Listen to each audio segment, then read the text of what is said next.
Vous savez quelle est la douleur la plus profonde qu'une mère puisse ressentir? Ce n'est pas de perdre un enfant, c'est de découvrir que les enfants que vous avez élevés, aimés et pour lesquels vous avez tout sacrifié, complotent dans votre dos pour voler tout ce que vous avez construit dans la vie. Je m'appelle Margot, j'ai 72 ans, et aujourd'hui je vais vous raconter l'histoire la plus douloureuse et en même temps la plus révélatrice de mon existence. C'était un matin gris d'octobre ici à Rennes. Le vent typique de la Bretagne soufflait fort contre les fenêtres de mon appartement rue de la Monnaie, dans le centre historique de la ville.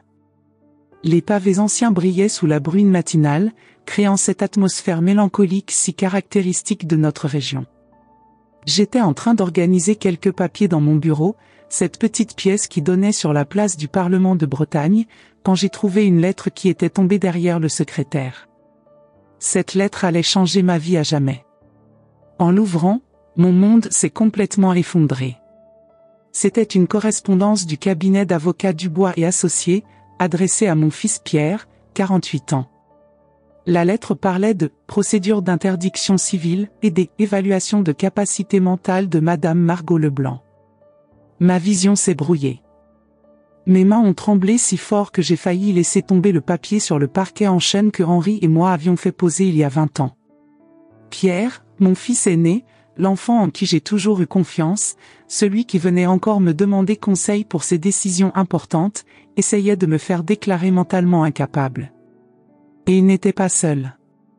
En continuant ma lecture, j'ai découvert que ma fille Sophie, 45 ans, était également impliquée dans cette procédure.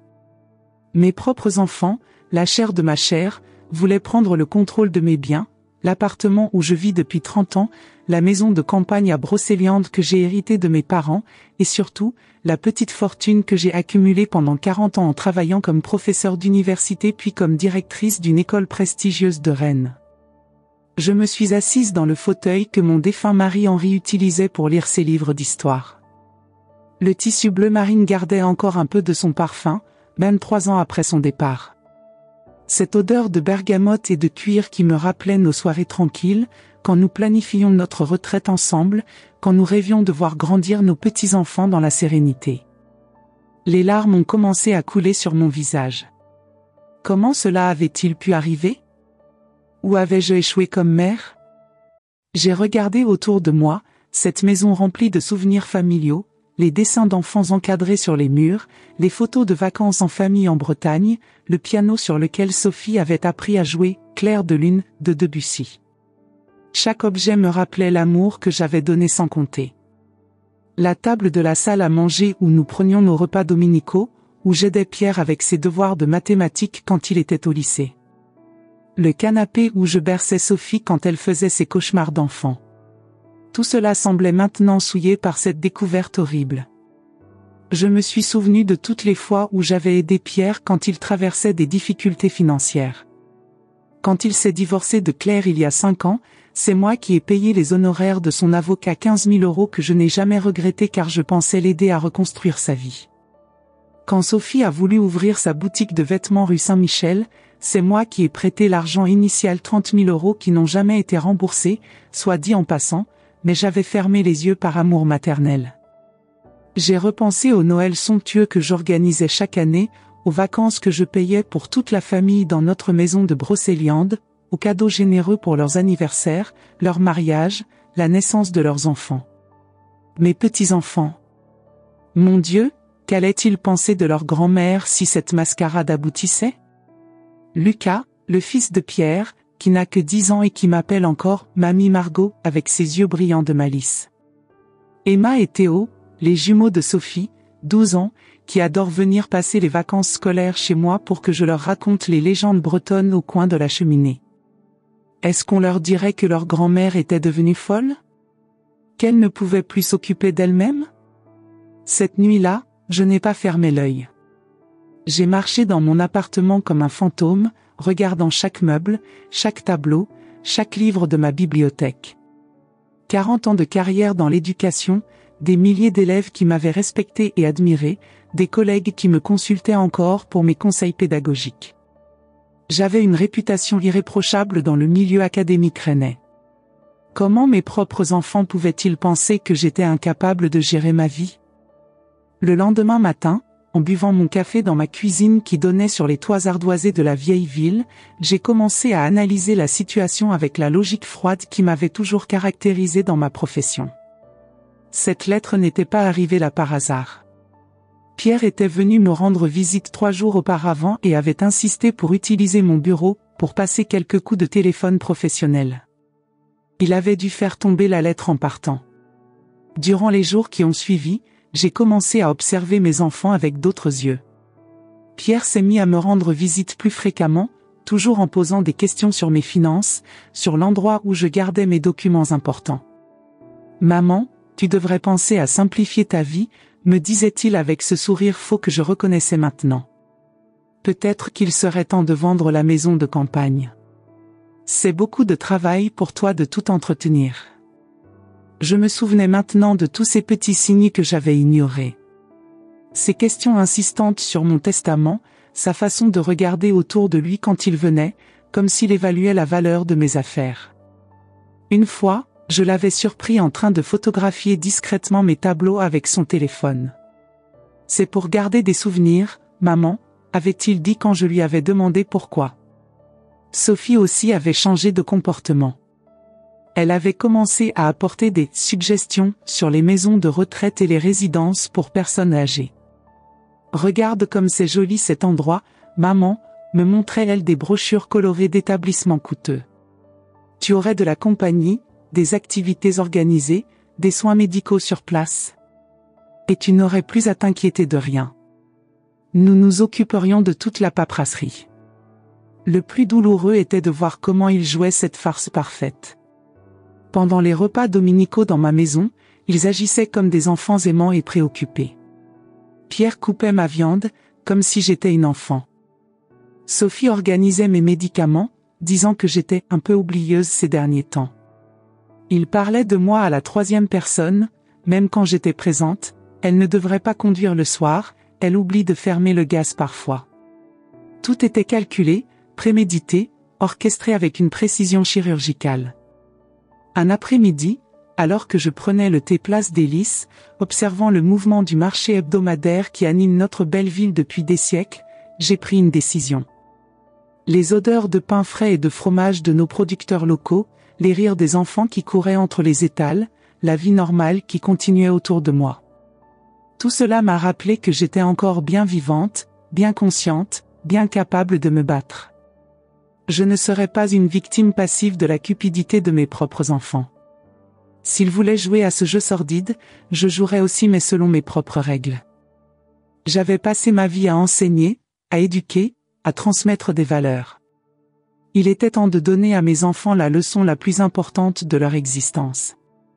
En rentrant chez moi ce soir-là, en passant devant la cathédrale Saint-Pierre illuminée par les réverbères, j'ai senti une détermination nouvelle naître en moi. Ils avaient sous-estimé leur mère. Ils allaient découvrir que Margot Leblanc n'était pas une vieille dame fragile qu'on manipule facilement. J'étais une combattante. Et cette bataille, je comptais bien la gagner. Vous pensez qu'une mère doit tout pardonner à ses enfants? Que l'amour maternel n'a pas de limite? Restez avec moi jusqu'à la fin de cette histoire, car ce que vous allez découvrir sur ce que j'ai fait et sur les leçons que j'ai données à mes enfants va vous choquer à jamais. Parfois, l'amour véritable exige des attitudes qui semblent dures, mais qui sont nécessaires. Et je vous garantis, ma vengeance a été plus douce et plus juste que vous ne pouvez l'imaginer. J'ai décidé de faire appel au meilleur avocat de Rennes, maître Alexandre Moreau, un homme de 55 ans avec une réputation irréprochable en droit de la famille. Son cabinet se trouvait dans l'élégante rue d'Entrain, dans une de ces maisons anciennes aux murs de pierre typiques de l'architecture bretonne. L'immeuble du XVIIIe siècle, avec ses fenêtres à petits carreaux et sa porte cochère en bois massif, inspirait immédiatement confiance et respectabilité. En montant l'escalier en colimaçon qui menait à son bureau au 2e étage, je sentais le poids de l'histoire dans chaque marche de granit usée par des siècles de passage. Les murs étaient ornés de diplômes prestigieux et de photos avec des personnalités politiques locales. Maître Moreau était visiblement un homme influent dans le milieu juridique rennais. Quand j'ai expliqué ma situation, Assis dans son bureau aux boiseries sombres qui donnaient sur les jardins du Tabor, j'ai vu ses yeux s'assombrir derrière ses lunettes dorées. Il a posé son stylo Montblanc sur le sous-main en cuir et s'est penché vers moi avec attention. « Madame Leblanc, malheureusement des cas comme le vôtre sont plus fréquents qu'on ne l'imagine, » a-t-il dit en ajustant ses lunettes. Des enfants qui tentent d'anticiper leur héritage en faisant déclarer leurs parents incapables. C'est méprisable, mais nous devons être stratégiques dans notre approche. Sa voix portait cette autorité tranquille des hommes habitués aux tribunaux.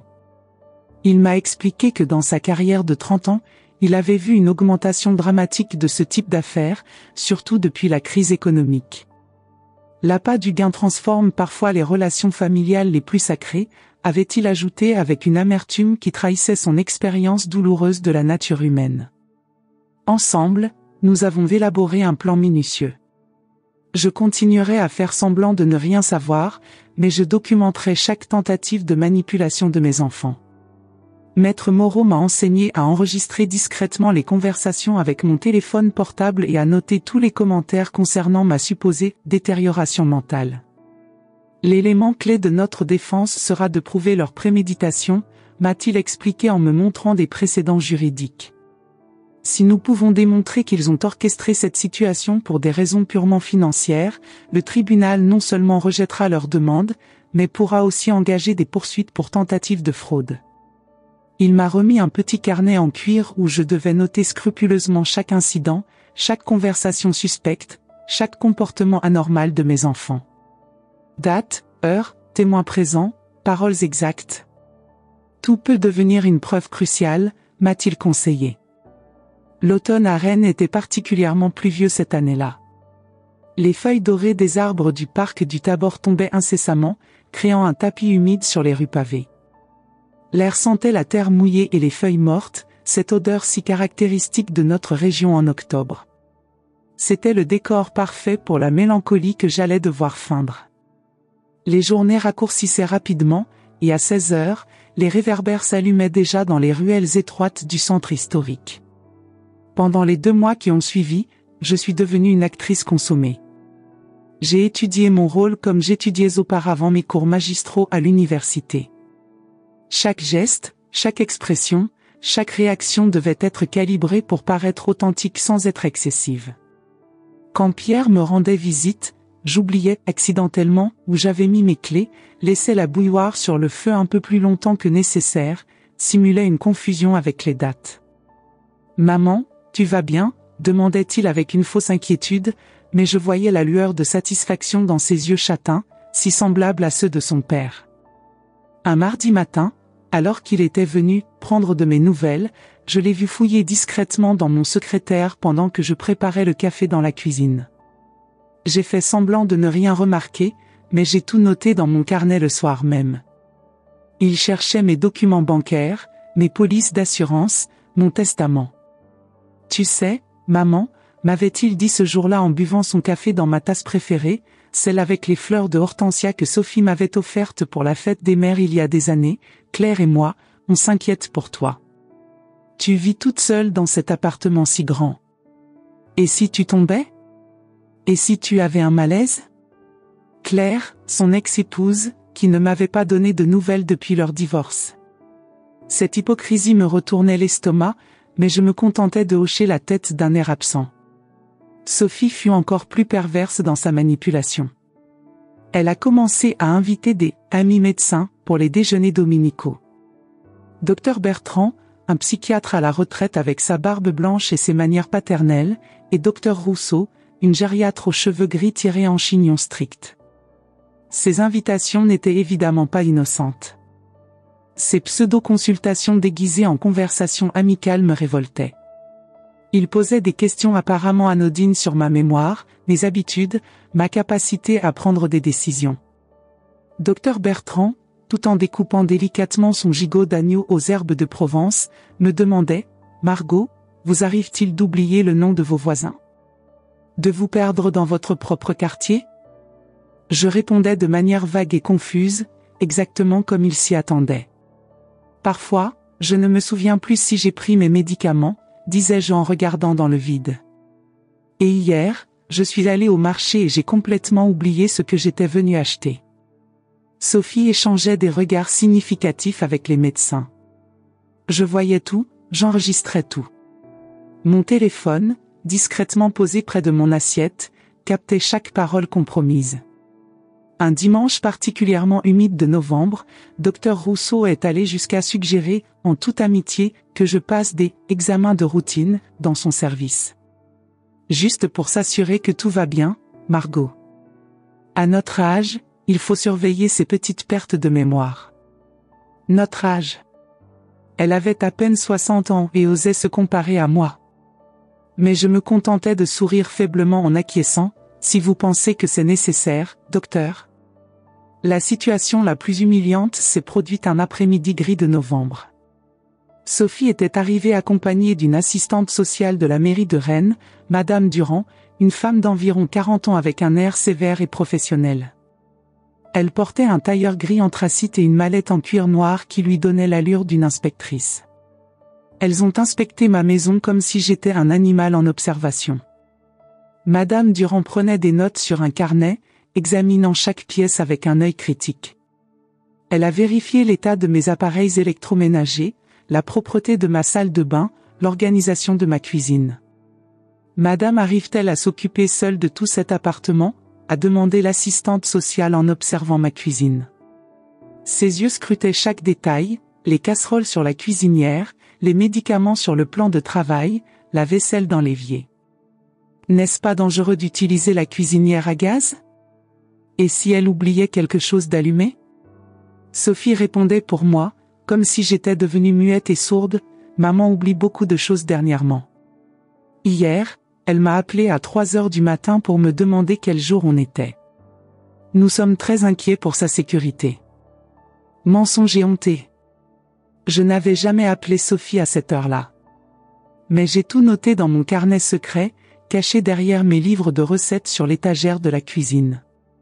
L'assistante sociale a même fouillé mon réfrigérateur, vérifiant les dates de péremption, l'état de conservation des aliments. Je constate que certains produits sont périmés, a-t-elle dit en sortant un yaourt dont la date était dépassée de 2 jours. Cela peut indiquer des troubles de la mémoire ou de l'attention. 2 jours. Comme si je n'avais jamais eu de yaourt légèrement périmé dans ma vie.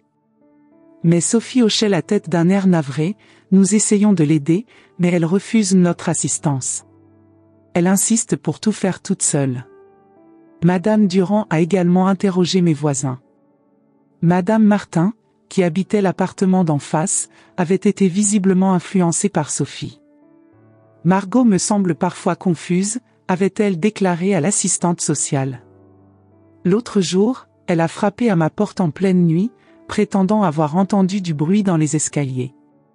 Encore un mensonge. Ce fameux soir, j'avais effectivement entendu du bruit, c'était Sophie qui fouillait ma boîte aux lettres vers 11 heures du soir, pensant que je dormais. J'étais sortie vérifier, et en voyant Madame Martin dans le couloir, je lui avais simplement dit bonsoir. Mais cette version déformée des faits servait parfaitement les intérêts de ma fille. Le pire moment fut quand j'ai découvert qu'ils avaient déjà choisi la maison de retraite où ils comptaient m'interner. Les Jardins de Rennes, une institution coûteuse dans le quartier de Villejean. Sophie m'y a emmené pour revisiter, prétendant que c'était « juste pour voir », au cas où dans le futur. Le trajet en voiture fut un calvaire. Sophie conduisait lentement, me parlant comme à une enfant. « Tu vois, maman, c'est dans un quartier calme, avec de beaux espaces verts. Tu pourras te promener en sécurité. » L'établissement était effectivement beau, je l'admets. Des jardins soignés avec des allées pavées, des chambres confortables avec vue sur le parc, une salle d'activité spacieuse avec des jeux et une bibliothèque. Mais l'odeur, cette odeur de désinfectant mélangée à celle des fleurs artificielles et de la nourriture industrielle me soulevait le cœur. « Qu'est-ce que vous en pensez, Madame Leblanc ?» avait demandé la directrice, une femme souriante en blouse blanche. « Nous organisons des activités variées, aquarelle, Scrabble, chorale. Et nous avons un service médical 24 heures sur 24. Qu'est-ce que tu en penses, maman ?» avait renchéri Sophie en me prenant le bras. « C'est accueillant, non ? Tu aurais de la compagnie, des soins médicaux. Ça ressemble à un hôpital, avais-je répondu en feignant la confusion. Pourquoi sommes-nous ici? Je veux rentrer à la maison. Sophie avait souri avec satisfaction. Une preuve de plus de mon incapacité à comprendre la situation. Pendant cette période, j'ai également découvert des détails choquants sur les finances de mes enfants grâce aux indiscrétions de leurs propres conversations téléphoniques. Pierre avait de sérieux problèmes dans son cabinet comptable. Il avait perdu 2 clients importants, la boulangerie Roussel et le garage Lemoine, et était en retard sur ses remboursements bancaires. J'avais entendu une de ses conversations téléphoniques avec son banquier, Monsieur Leblanc, nous ne pouvons plus reporter l'échéance. Il nous faut un règlement avant la fin du mois. Sophie, de son côté, avait fermé sa boutique depuis 6 mois et était endettée auprès de ses fournisseurs. Elle avait même dû revendre sa voiture et louer un petit appartement dans le quartier de Maurepas, bien moins prestigieux que son ancien domicile près du centre-ville. Ils avaient besoin de mon argent. Ce n'était pas de l'amour filial ou une préoccupation sincère, c'était de la cupidité pure déguisée en sollicitude. Un soir, seul dans mon appartement, regardant par la fenêtre les lumières de Rennes se refléter dans la Vilaine, j'ai observé les péniches amarrées le long des quais, ces témoins silencieux de l'activité commerciale de notre belle ville. J'ai pris une décision définitive en contemplant cette vie qui continuait normalement autour de moi. Je ne serais pas seulement sur la défensive. Ils allaient apprendre une leçon qu'ils n'oublieraient jamais. L'ironie de la situation m'est apparue clairement, eux qui voulaient me faire passer pour une vieille femme sénile allaient découvrir que j'étais plus lucide et plus déterminée qu'ils ne l'avaient jamais été. Décembre est arrivé avec une intensité brutale. Les températures ont chuté drastiquement, et Rennes s'est retrouvée recouverte d'une fine couche de givre qui rendait les rues historiques encore plus traîtresses. Le matin, les pavés de la place du Parlement brillaient comme des diamants sous la lumière blafarde du soleil d'hiver. C'était le climat parfait pour refléter mon état émotionnel, froid, tranchant, implacable. Les marchés de Noël commençaient à s'installer sur les places de la ville. L'odeur de vin chaud et de marrons grillés flottait dans l'air glacé, créant cette atmosphère festive qui contrastait amèrement avec la guerre silencieuse que je menais contre mes propres enfants. Les guirlandes lumineuses et les décorations de Noël dans les vitrines me rappelaient douloureusement les fêtes d'autrefois, quand nous étions une vraie famille unie. Maître Moreau m'a informé que l'audience avait été fixée au 15 janvier, au tribunal de grande instance de Rennes. L'imposant bâtiment de la place de la République, avec sa façade néoclassique et ses colonnes majestueuses, serait le théâtre de notre confrontation finale. Pierre et Sophie avaient réussi à constituer un dossier impressionnant de preuves de mon incapacité mentale. Des témoins qui confirmaient mon comportement étrange, des rapports médicaux basés sur des observations superficielles, et même des voisins qui avaient été convaincus que je représentais un danger pour moi-même. Ils ont été très méticuleux, a admis Moreau lors de notre réunion dans son bureau, un après-midi où la neige tombait en gros flocons sur les jardins du Tabor. Mais nous aussi, nous avons été méticuleux. Nous avons des enregistrements qui prouvent la manipulation, des documents qui montrent leur véritable motivation financière, et surtout, nous vous avons vous, une femme de 72 ans avec un esprit absolument brillant. Il avait étalé sur son bureau en acajou tous les éléments de notre contre-attaque, les enregistrements audio sur clé USB, les documents bancaires prouvant les difficultés financières de mes enfants, les témoignages de personnes qui pouvaient attester de ma parfaite lucidité, notamment ma pharmacienne Madame Dubois qui me connaissait depuis 20 ans, et mon médecin traitant, Dr Léveillé, qui s'était dit stupéfait d'apprendre cette procédure. Votre stratégie d'actrice a parfaitement fonctionné, m'a-t-il dit en ajustant ses lunettes. Ils se sont tellement confortés dans leur certitude de votre incapacité qu'ils ont baissé leur garde. Leurs conversations enregistrées sont accablantes.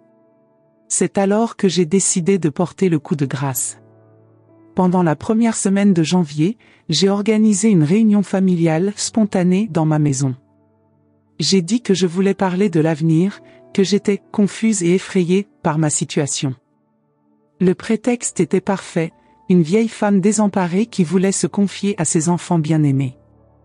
J'ai passé l'après-midi à préparer minutieusement cette mise en scène. J'ai choisi ma tenue avec soin, une robe de laine grise qui me vieillissait, un châle défraîchi, et j'ai volontairement négligé ma coiffure pour paraître plus fragile. J'ai même appliqué un peu de fond de teint plus clair pour avoir l'air fatigué. Pierre et Sophie sont arrivés à 18h précises, anxieux, pensant que j'allais enfin céder volontairement. L'anticipation se lisait sur leur visage. Pierre portait son costume du dimanche, celui qu'il mettait pour les grandes occasions, et Sophie avait revêtu son manteau en laine beige le plus élégant. Il voulait avoir l'air respectable pour cette capitulation tant attendue. J'ai préparé leur dîner préféré, coq au vin, comme je le faisais quand ils étaient enfants. La recette de ma mère, avec le vin rouge de Bourgogne que Henri et moi rapportions de nos voyages, les champignons de Paris dorés à point, les lardons croustillants. L'ironie était parfaite, les nourrir une dernière fois en tant que mère aimante, avant de révéler qui ils étaient vraiment devenus. L'odeur qui flottait dans la cuisine me rappelait tant de souvenirs heureux, les anniversaires, les réussites scolaires, les fêtes familiales. Comme il était étrange de cuisiner ce plat dans de telles circonstances. Pendant le repas, j'ai observé mes enfants manger avec appétit, riant et plaisantant comme si de rien n'était. Pierre a même complimenté ma cuisine. « Maman, personne ne fait le coq au vin comme toi. Tu devrais noter ta recette quelque part, pour que Sophie puisse la reproduire. » Pour que Sophie puisse la reproduire. Comme si j'allais bientôt disparaître ou perdre la tête définitivement. Après le dessert, une tarte aux pommes que j'avais achetée chez le pâtissier Guérin, près de la cathédrale, leur préférée depuis l'enfance, j'ai lancé mon piège. « Mes enfants, ai-je dit d'une voix tremblante, les yeux larmoyants, j'ai senti que vous êtes inquiets pour moi. Peut-être avez-vous raison. Peut-être que je n'arrive plus à m'occuper de moi-même. » Ils se sont regardés avec une satisfaction mal dissimulée. Sophie a posé sa cuillère et s'est penchée vers moi avec cette expression de fausse compassion qu'elle maîtrisait si bien. « J'ai pensé à vous donner tout, ai-je continué. La maison de campagne, l'appartement, les économies. Mes bijoux, mes meubles anciens, tout ce que votre père et moi avons accumulé pendant 40 ans de mariage. Mais il y a une chose que j'ai besoin de savoir avant. » « Qu'est-ce que c'est, maman ?» a demandé Sophie en touchant ma main avec une tendresse feinte. Ses ongles vernis étaient parfaitement manucurés, même dans sa situation financière difficile, elle trouvait le moyen de maintenir les apparences. « J'ai besoin de savoir si vous m'aimez vraiment, ou si vous voulez seulement mes biens. » Le silence qui a suivi était assourdissant. On n'entendait que le tic-tac de l'horloge comptoise dans le salon, celle que mes parents m'avaient léguée et qui marquait les heures depuis 3 générations. Pierre a toussé nerveusement. Sophie a forcé un sourire qui n'arrivait pas à masquer son trouble. « Quelle question, maman ?»« Bien sûr que nous t'aimons, » a dit Pierre en se redressant sur sa chaise. « Nous sommes seulement préoccupés par ton bien-être. Nous voulons ce qu'il y a de mieux pour toi. »« Alors trouvez-le, » ai-je répondu en les fixant droit dans les yeux. « Si vous m'aimez vraiment, renoncez à tout droit sur mon héritage. Signez un document renonçant à tout. Ainsi, je saurai que vous voulez vous occuper de moi par amour, pas par intérêt. » L'expression sur leur visage a changé instantanément. Le masque est tombé d'un coup. Sophie a retiré sa main de la mienne comme si elle s'était brûlée. Pierre a serré les mâchoires, ses joues se sont empourprées. « Maman, tu es en train d'être irrationnelle, » a dit Sophie avec une froideur que je n'avais jamais vue auparavant. Sa voix avait perdu toute trace de tendresse feinte. « Tu ne peux pas prendre de décisions importantes dans ton état mental actuel. »« Quel état mental ?» ai-je demandé en feignant l'innocence, ma main posée sur le petit enregistreur caché sous ma serviette de table. « Tu sais très bien de quoi nous parlons, » a répondu Pierre en perdant patience. Ses yeux brillaient d'une colère contenue. « C'est exactement pour cette raison que nous prenons les mesures nécessaires pour te protéger de toi-même. » Voilà la confession que j'attendais. Enregistrée, documentée, témoignée par les murs de ma propre maison. Sophie s'est levée brusquement, faisant grincer sa chaise sur le parquet. « Nous ne pouvons plus continuer à faire semblant que tout va bien, maman. Tu as besoin d'être professionnelle, que tu le veuilles ou non. » Faire semblant que tout va bien, ai-je répété, laissant pointer une pointe d'ironie dans ma voix. Mais je pensais que vous étiez vraiment inquiet pour ma santé? Pierre s'est levé à son tour, sa serviette jetée rageusement sur la table. Arrête ce petit jeu, maman. Nous savons ce que nous devons faire, avec ou sans ton accord. Cette nuit-là, après leur départ précipité, il avait quitté la maison sans même dire au revoir, claquant la porte comme des adolescents en colère. J'ai longuement relu mes notes. Tout était consigné, date, heure, témoin, paroles exactes. Mon petit carnet en cuir était devenu une mine d'or juridique. Dans les jours qui ont suivi, j'ai intensifié ma comédie. J'ai commencé à appeler mes enfants en posant des questions apparemment confuses. Sophie, dis-moi, nous sommes en quelle année déjà? Ou Pierre, ton père Henri, il va bien? Quand revient-il de voyage? Henri était mort depuis 3 ans, mais je savais que ces appels seraient utilisés contre moi. Chaque épisode était soigneusement calculé et documenté.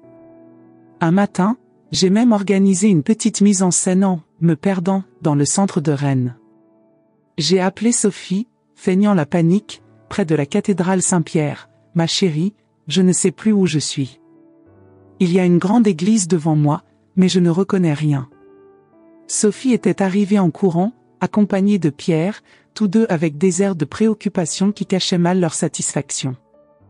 Maman, tu es à côté de chez toi. Comment as-tu pu te perdre ici?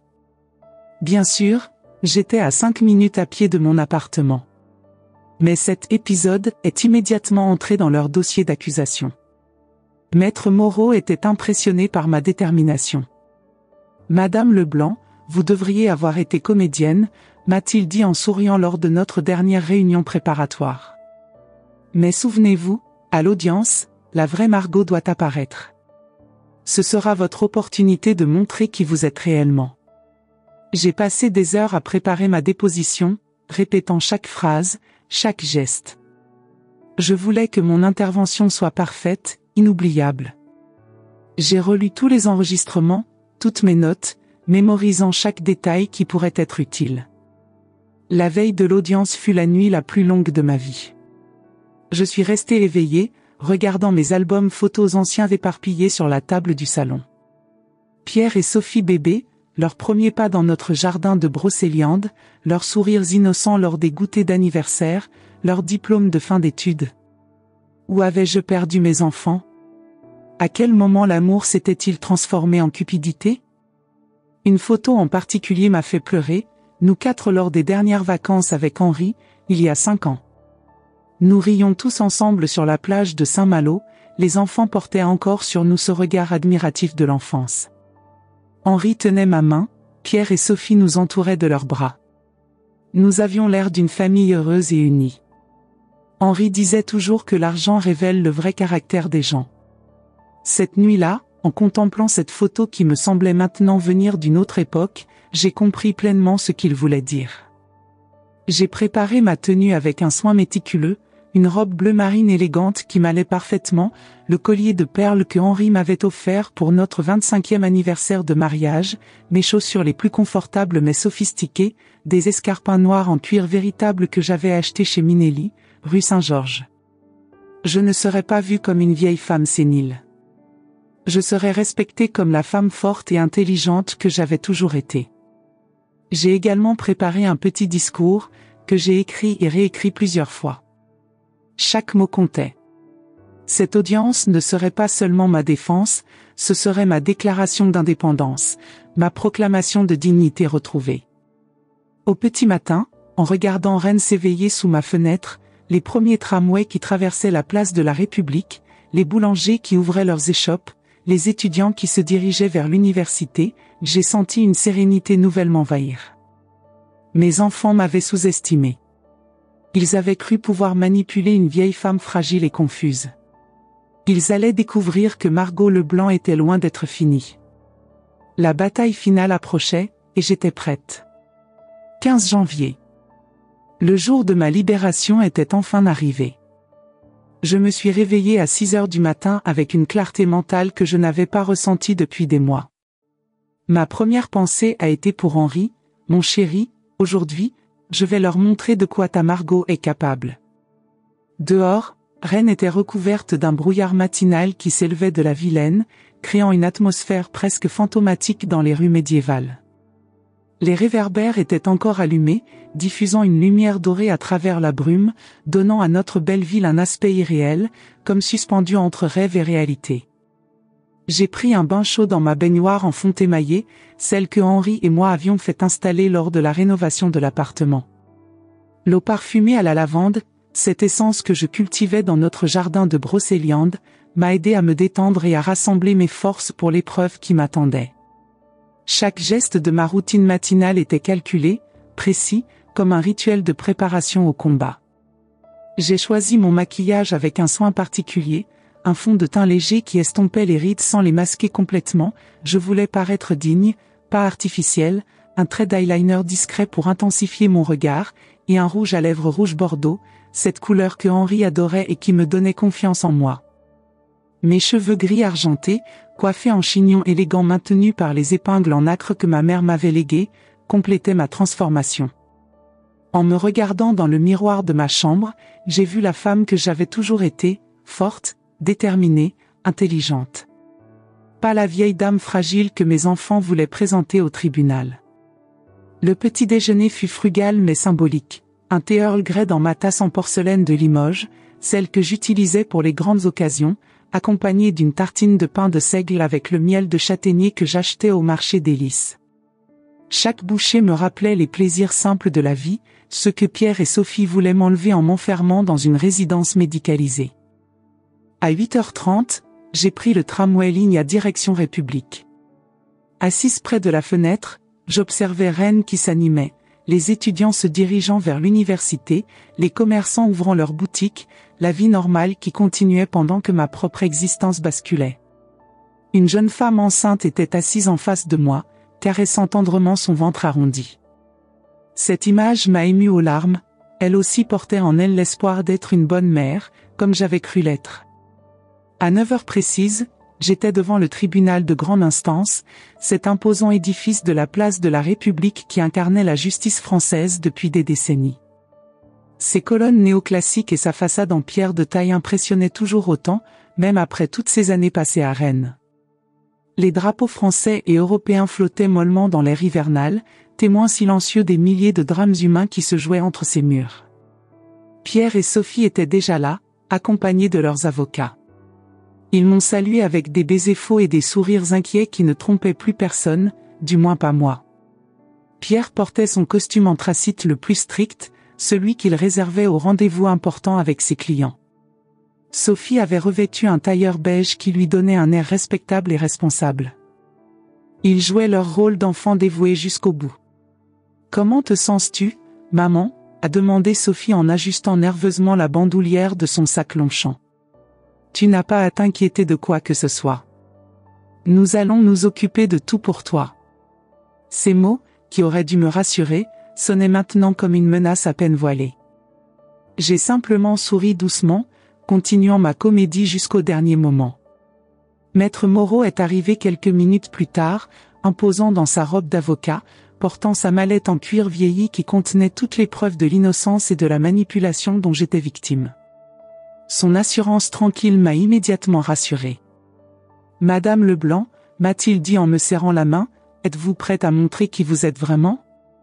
La salle d'audience était solennelle, avec ses boiseries sombres en chêne massif et ses grandes fenêtres à petits carreaux qui laissaient entrer la lumière grise de l'hiver breton. L'odeur de cire et de vieux papier flottait dans l'air, mélangée à celle du chauffage central qui peinait à réchauffer ses hauts plafonds. Une vingtaine de sièges en velours rouge bordeaux étaient disposés pour le public, mais seules quelques personnes étaient présentes, Maître Moreau et moi-même, Pierre et Sophie avec leurs représentants légaux, et quelques témoins que je ne reconnaissais pas. Le juge, Monsieur Lemoine, un homme d'environ 60 ans aux cheveux grisonnants et à l'expression grave, a pris place sur son siège surélevé. Sa prestance naturelle et son regard perçant inspiraient immédiatement le respect. J'ai remarqué qu'il portait une alliance en or simple, signe qu'il était marié, peut-être comprendrait-il mieux la douleur d'une mère trahie par ses propres enfants. Nous sommes réunis aujourd'hui pour examiner la demande d'interdiction civile de Madame Margot Leblanc, a-t-il annoncé d'une voix claire qui résonnait dans la salle. Les demandeurs allèguent une incapacité mentale progressive qui empêche la requérante de gérer ses biens et de prendre des décisions importantes concernant sa personne. L'avocat de Pierre, Maître Bertrand, un homme chauve d'une 50aine d'années au visage austère, s'est levé pour commencer sa plaidoirie. Il portait une robe impeccable et des lunettes à monture dorée qui lui donnaient un air docte et respectable. Sa voix était posée, professionnelle, mais chaque mot était un poignard planté dans mon cœur de mère. Votre honneur, a-t-il commencé en dépliant méthodiquement ses notes, nous nous trouvons aujourd'hui face à une situation malheureusement trop fréquente, une personne âgée qui refuse de reconnaître sa détérioration cognitive et met sa sécurité en danger. Il a parcouru la salle du regard avant de poursuivre. Madame Leblanc, malgré l'amour et la sollicitude de ses enfants, présente des signes inquiétants de troubles de la mémoire, de désorientation spatiale et temporelle, ainsi qu'une incapacité croissante à prendre des décisions rationnelles. Il a ensuite présenté ses preuves avec une méticulosité chirurgicale, les rapports médicaux rédigés par les docteurs Bertrand et Rousseau après leurs observations lors des déjeuners dominicaux, les témoignages de voisins qui confirmaient mon comportement étrange, les épisodes de confusion mentale soigneusement documentés. Chaque élément était présenté avec une logique implacable qui, j'en convenais, formait un ensemble apparemment cohérent. Le 8 novembre dernier, a continué l'avocat en consultant ses notes, Madame Leblanc s'est perdue dans le centre-ville de Rennes, à quelques centaines de mètres de son domicile, et a dû appeler sa fille en état de panique. Le 15 novembre, elle a laissé sa cuisinière à gaz allumé pendant plusieurs heures, créant un risque d'incendie. Le 22 novembre, elle a téléphoné à son fils à 3 heures du matin pour lui demander quel jour nous étions. Chacune de ces preuves était en réalité une de mes mises en scène, mais présentée ainsi, elle formait un tableau accablant d'une vieille dame en perdition. Votre honneur, a-t-il conclu, Madame Leblanc représente un danger pour elle-même. Ses enfants, mus uniquement par l'amour et la préoccupation, cherchent à la protéger de ces situations périlleuses en demandant sa mise sous tutelle. L'avocate de Sophie, Maître Durand, une femme élégante d'une 40aine d'années aux cheveux châtains tirés en chignon strict, a pris le relais. Sa voix était douce mais ferme, celle d'une professionnelle habituée à traiter les affaires familiales délicates. Votre honneur, a-t-elle dit en ajustant ses lunettes, je souhaite insister sur l'aspect médical de cette affaire. Les troubles cognitifs de Madame Leblanc ne sont pas seulement gênants, ils sont dangereux. Elle a brandi un dossier médical. Le docteur Rousseau, gériatre de renommée, a observé chez la requérante des signes caractéristiques du début de démence sénile, perte de mémoire à court terme, difficulté d'orientation, troubles du jugement. Elle a décrit avec des détails cliniques chacune de mes défaillances, transformant mes comédies en symptômes pathologiques. Ces mots résonnaient dans la salle comme autant de condamnations. Mes clients, a-t-elle poursuivi en désignant Pierre et Sophie, ne demandent pas cette mesure de gaieté de cœur. C'est une décision douloureuse pour des enfants aimants, mais nécessaire pour protéger leur mère d'elle-même et lui assurer les soins adaptés à son état. Pendant toute cette mascarade, j'ai maintenu une expression confuse et perdue, regardant autour de moi comme si je ne comprenais pas entièrement ce qui se passait. J'ai même laissé échapper quelques soupirs de lassitude et me suis tamponné les yeux avec mon mouchoir en dentelle, comme une vieille dame dépassée par les événements. Aux yeux de tous les présents, je semblais confirmer exactement ce qui était allégué contre moi. Pierre et Sophie me regardaient avec des expressions de fausse compassion, mais je voyais dans leurs yeux cette lueur de triomphe à peine contenue. Ils pensaient avoir gagné. Leur plan machiavélique touchait au but. Puis est arrivé le moment que j'attendais depuis des mois. Madame Leblanc, a dit le juge en se tournant vers moi, souhaiteriez-vous vous exprimer? Je me suis levé lentement, avec une apparente difficulté, m'appuyant sur ma canne comme si j'avais du mal à tenir debout. J'ai marché jusqu'au centre de la salle d'une démarche hésitante, maintenant encore ma posture fragile et incertaine. Pierre et Sophie m'observaient avec des expressions de fausse bienveillance, certains que j'allais confirmer par mes propres mots leur version des faits. Votre honneur, ai-je commencé d'une voix tremblante et faible, je ne comprends pas très bien ce qui se passe ici. J'ai vu Sophie hocher discrètement la tête en direction de son avocate. C'était exactement ce qu'elles espéraient entendre. L'assistance semblait compatir avec cette pauvre vieille dame perdue dans les méandres de la justice. Je suis confuse, ai-je continué, laissant ma voix se briser légèrement. Mes enfants disent que je ne vais pas bien, que j'oublie des choses importantes. Le silence dans la salle était pesant. Même le juge semblait ému par cette démonstration de fragilité. Puis, dans un mouvement qui a stupéfié toute l'assistance, j'ai complètement changé de posture. J'ai redressé les épaules, ma voix est devenue ferme et claire, mes yeux ont retrouvé l'éclat de l'intelligence. La transformation a été si soudaine et si radicale que plusieurs personnes ont sursauté. En fait, ai-je dit d'une voix maintenant puissante et autoritaire qui a résonné dans toute la salle, je comprends parfaitement ce qui se passe ici. Je comprends que mes propres enfants, Pierre et Sophie Leblanc, tentent de me voler à travers une procédure frauduleuse d'interdiction civile. Le silence qui a suivi était absolument total. On aurait pu entendre une mouche voler. Pierre a blêmi instantanément, tout son sang semblant se retirer de son visage. Sophie a ouvert la bouche sous le choc, ses yeux s'écarquillant d'incrédulité. Leurs avocats se sont regardés, visiblement désorientés par ce retournement de situation inattendu.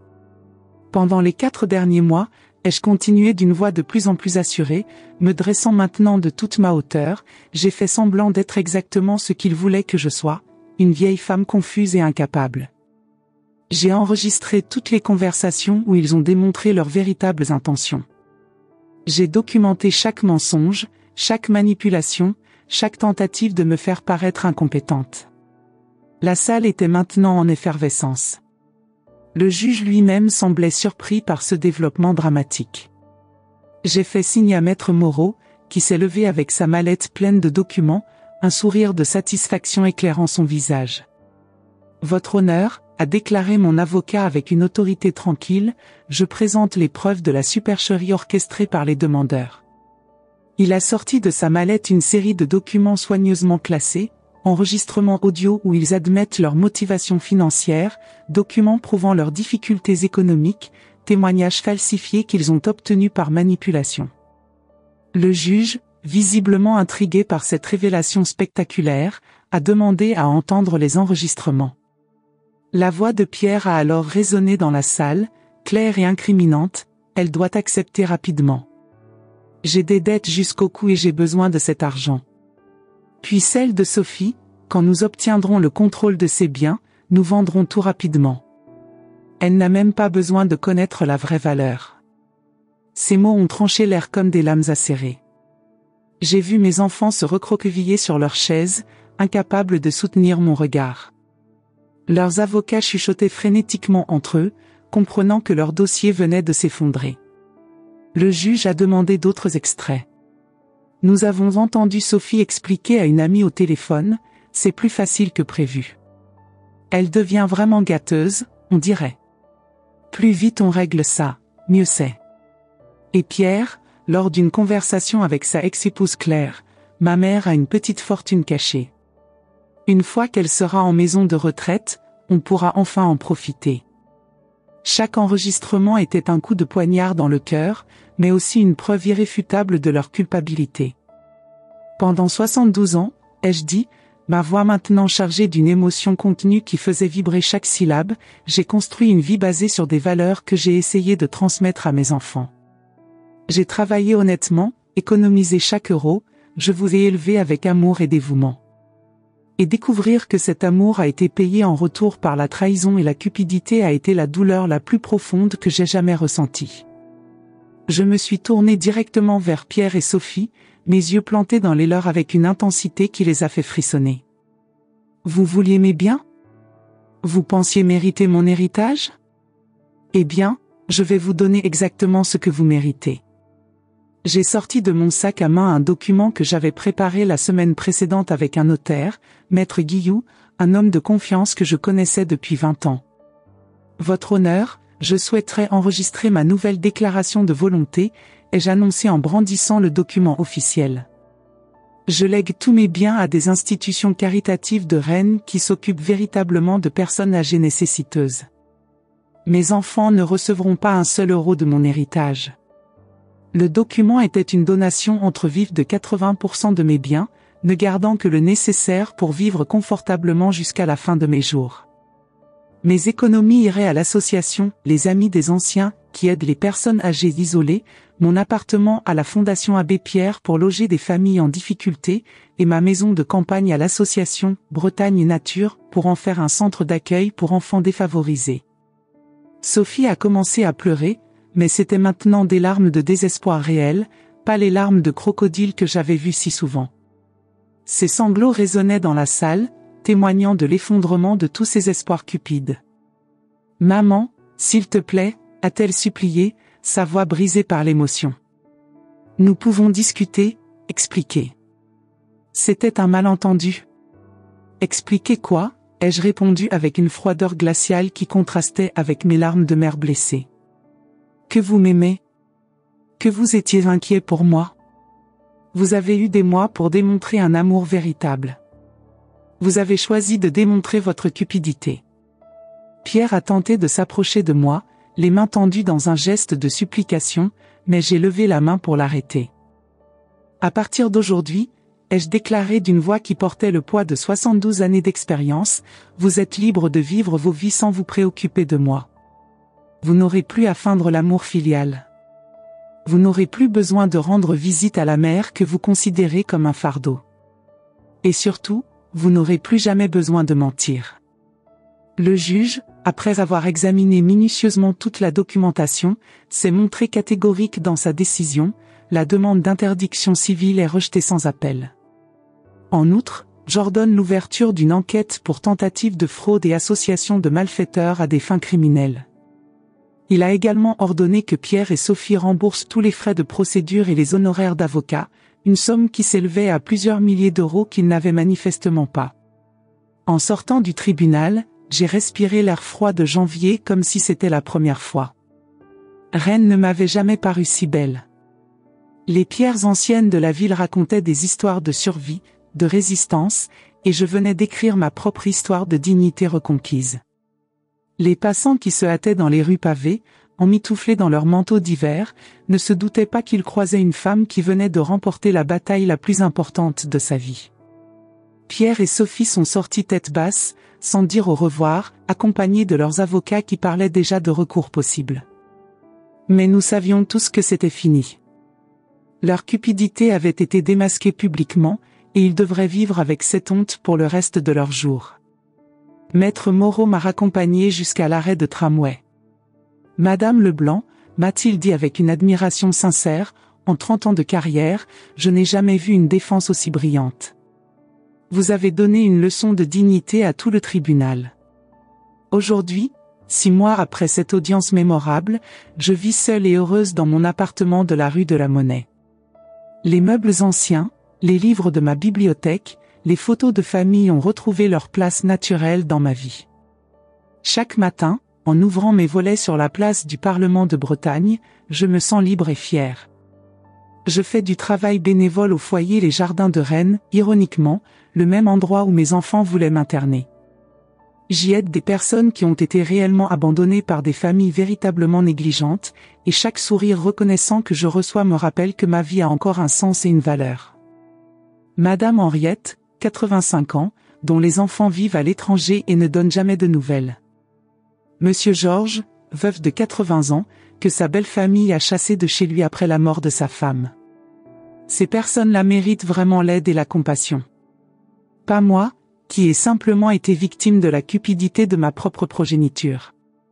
Mes enfants ont tenté de reprendre contact à plusieurs reprises.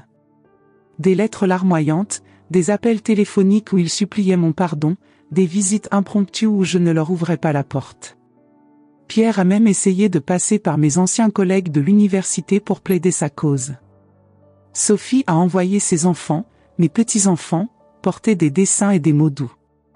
Ces tentatives de réconciliation m'ont fait mal, je l'admets.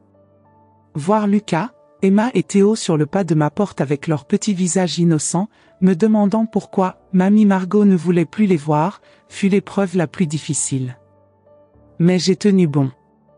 Mes petits-enfants comprendront un jour que leur grand-mère n'était pas folle, mais qu'elle a simplement refusé d'être victime. J'ai découvert que je pouvais vivre parfaitement bien sans des personnes qui ne me cherchaient que par intérêt. L'amour véritable ne négocie pas, ne fait pas de chantage, ne manipule pas. Il donne sans compter et respecte sans condition. La plus grande leçon que j'ai apprise à 72 ans est que parfois, l'amour le plus difficile que nous puissions donner à nos enfants est celui qui établit des limites, qui dit non, qui les force à affronter les conséquences de leur choix.